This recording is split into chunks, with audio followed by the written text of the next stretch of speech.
How to fix Ticketmaster, pardon the interruption. If you face such error message in your Ticketmaster, go ahead and follow this simple step. This is solely based on Android. You have to first and foremost open up your phone setting, scroll down until you see apps and tap on it.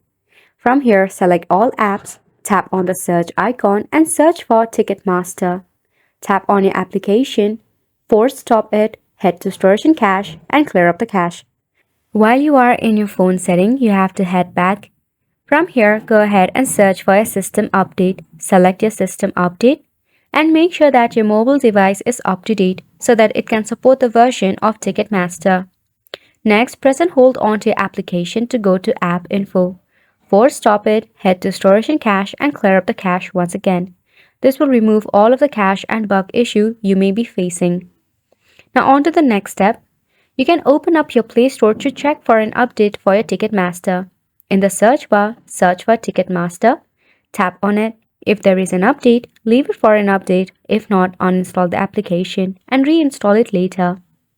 Once it is done, you can head back from here. Now check for your Wi-Fi connection. If your Wi-Fi is acting super slow, switch it to your cellular data or enable your airplane mode for about 3 seconds and turn it back off. Also make sure that you are not connected to any of the VPN and Ticketmaster is actually available for your region. And that's a wrap for this video as well. Thank you so much for tuning in.